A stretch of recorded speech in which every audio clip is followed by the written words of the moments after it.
Good afternoon. I am outside on the lanai and I'm planting flowers in this pot. And there's a bug. Well, he's not there any longer, but I'm going to plant some flowers in the bottom of this pot under this palm. And I've had this palm forever, at least 8 years. And I think it has a bit of a fungus of some sort, and I've been trying to figure out exactly what it is. So if you are an avid gardener and you have a palm that looks like it has some kind of a white meal on it, let me know. I have tried everything. I have done the baking soda, Dawn dish detergent spray, those kind of home remedies for things, but I do think this has a little bit of a fungus on it on certain branches, and I'll try to take a video of certain branches and show it to you because I really like some input on that. But I'm going to set the camera down and get busy planting the flowers. I'm going to put on these gloves so I can get started, and I really do enjoy wearing the gloves because it just keeps your hands and nails from getting dirty. But I bought these, I believe, on Amazon, and if I did, I'll link them below. But I believe they came in 3-pair packs, 3 pairs in a pack, different flowers and designs, and they're washable. So that's great. And I'm a mess here. I'm sitting outside, and it's very, very humid. So this is not going to take long. And I'm using Miracle Grow garden soil all-purpose for in-ground use. So that's all I had right now, and I didn't really want to go and buy anything else, so I'm sure it's going to be fine. I'm planting vinca. This color, it doesn't indicate the color unless it's roseous. Roseous color, maybe you mean rose, but it's kind of let's say a reddish pinkish color, and these get very, very full after a while. Right this moment when I put them in here, they're going to seem really skimpy, but then as I plant them and they grow, maybe in let's see, 2-3 weeks they start to flourish. So once they take root is when they'll do well. And the reason I'm hitting these on the bottom is to get the roots loose from the pot.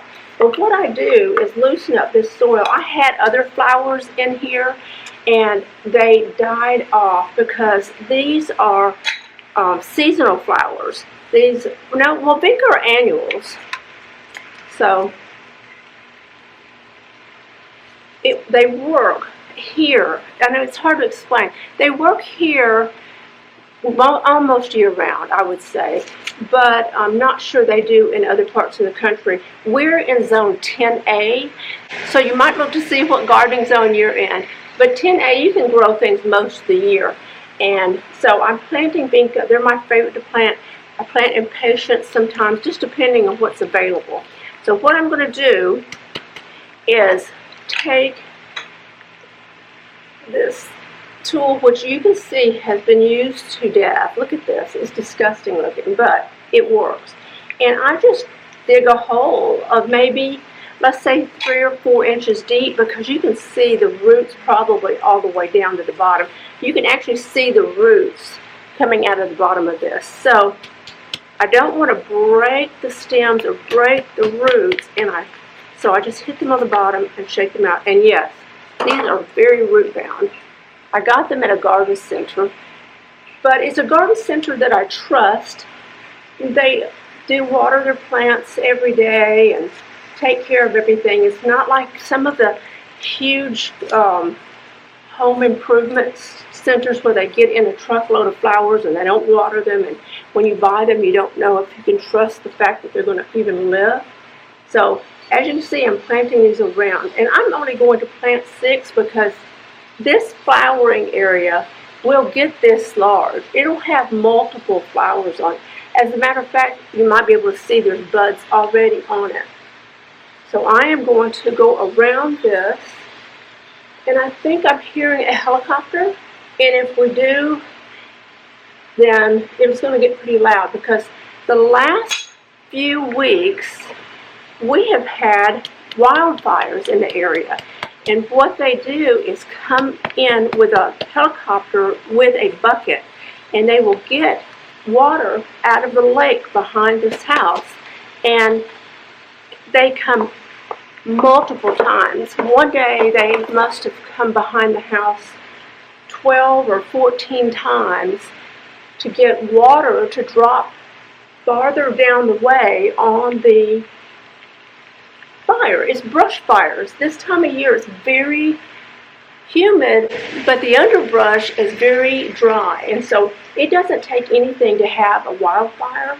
I'll put a video in that shows how they do that, because I think it was a week before last maybe, they came in with a helicopter with a bucket, and they hover over the lake and get water, and they leave, and then they will take it to wherever they need to, and then circle back and come back and get more water, and they do it over and over. It's very fascinating to watch.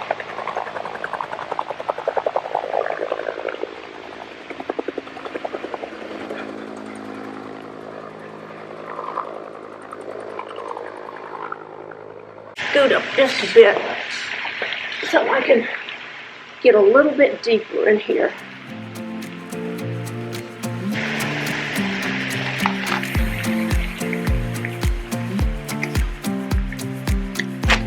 Aha! Look at this.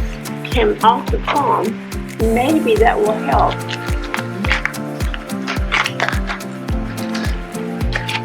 Ooh, that's good. Just needs to shed some of that dead palm frond.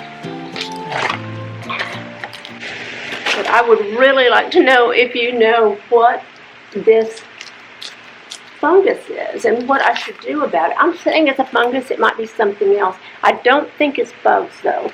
We do have aphids on some plants, but this afternoon I'm going to release a lot of ladybugs for aphids because it really helps your gardening. And I haven't seen any of those ladybugs around.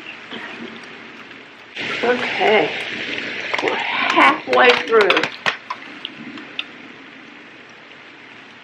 So the palm does have some new palm fronds coming out, so I know it is thriving. It's just something is not quite right with it. Not sure what it is. Now these vinca take full sun for 6+ hours of sun a day, full sun, and I have full sun on this lanai in the afternoon, so it works beautifully.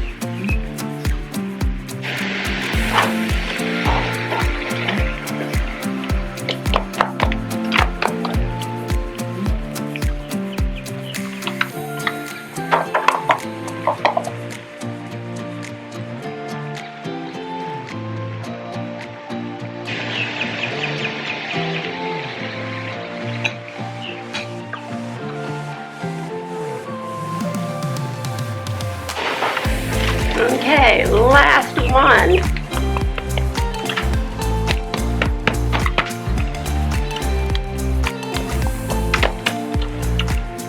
Look at those roots. Oh my goodness. I probably should loosen some of that and let some of the roots more free. Let's make that a little deeper.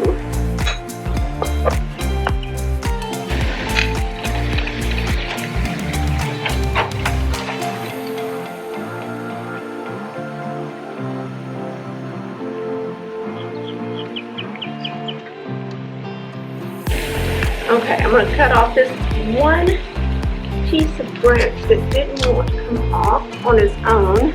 Got that. What else can I remove? Ooh. Wow. That looks better already.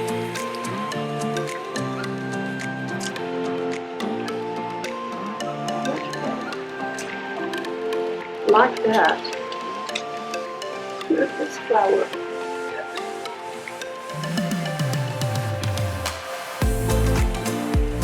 And then I'm going to water.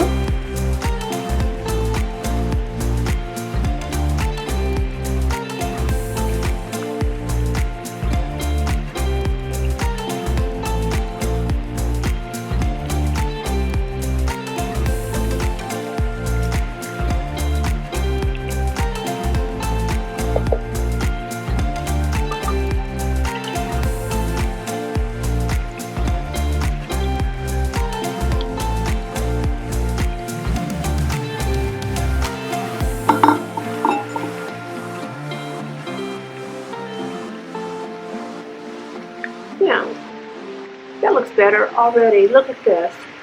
As those get bigger, they fall over the side of the planter. I absolutely love the look of it. And it just makes it look a little fuller. And what I do with this palm is take my scissors. As the tips of the palm fronds become brown, I will take my scissors and trim them off like this. Don't know if you can see. Just cut, see how that little brown part? I just cut the tips of it off. Like, let's pull one down so you see it. Just like that. And it just makes them look a little fresher.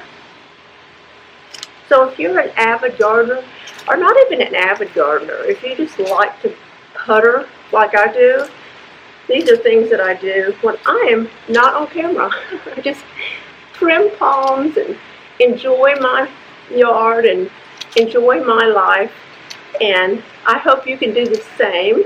Now this afternoon, when the sun is starting to go down, at sunset is when I will release the ladybugs, because that's what the instructions indicate we should do. And I've done it several times. Now, I don't know how long they live actually, and I have a feeling I lose probably half of it to birds, because the birds eat some of it. But for the short period of time that they're here, they are supposed to be eating the aphids on the plants, and that helps with my gardening in a natural way, and we all want to try to do that. So I'm going to go in and wait for the sun to go down just a bit, and then we're going to come back out and release some ladybugs. All right, we're releasing ladybugs. Here they are. Oh my gosh, there's an entire package of ladybugs. Good morning. It is an early morning, but we have a huge project, and we have not done anything like this before, so it's all going to be trial and error.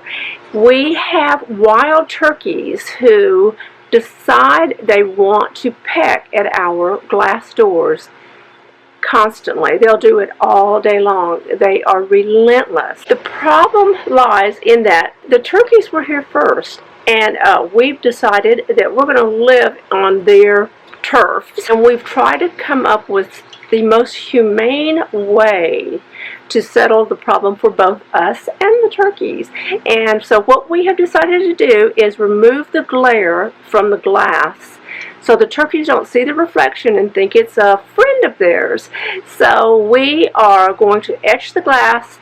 Hopefully it'll work. I'll show you what we're doing, but we've never done this before. We don't have a clue what we're doing. And I know this is going to take most of the day, so I'm going to follow along with the camera, and we'll see. It may turn out that we're going to buy new doors, but hopefully not. So this is a dilemma. This door reflects very easily. See, there I am. And we have turkeys, wild turkeys, and they see their reflection in this door, and then they peck at this door all day. So we are trying to come up with a solution for that. So you can see we've taped this off, and now that white circle you see is going to be a clear area, and we're going to etch everything around it. So we're going to try Armor Etch glass etching cream. We have tested this on a small piece of glass, but we have not used it on the door, so this is kind of nerve-wracking because it is permanent.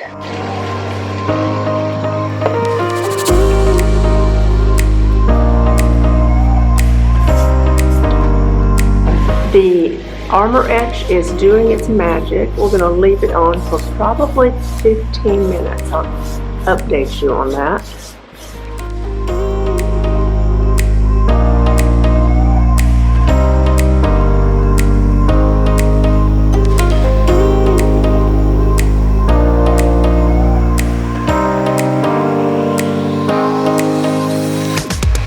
And this is what it looks like from the back of the door.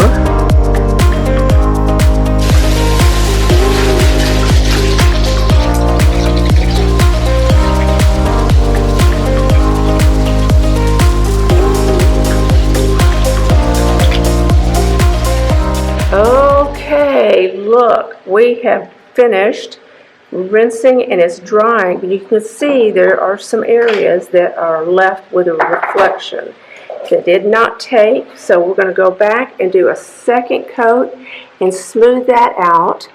And remember, we are amateurs, but this isn't too bad yet. We're going to smooth it out and get it perfect. You can definitely tell the difference between that door and this window. Look at the reflection. So things are looking up. Now we have the second coat, and we used a roller brush on this, and hopefully it will smooth out any imperfections. So we're going to wash this and see what happens. It's exciting, but it is also nerve-wracking because it's so permanent. Now we have the second coat, and we used a roller this time. And what we're trying to do is even out those places that had some imperfections. And we did it all the way down, and we're getting ready to wash this off, and it should be finished.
Alright, we are in one of the garages, and you can see this is one of the doors, and you can see the area here that we did not etch. We put contact paper there so the etching cream would not etch that. So I'm going to get a closer view, and what you see across the way is the second door. We did the same job on it that we did on this one, and you will see how perfect this turned out. We did not have to buy new doors after all. And look at this. So if you have a problem like we did, or you just want privacy, try etching. If it doesn't work, you can go to a plan B, but our plan B was buying new doors, and you may not want to do that.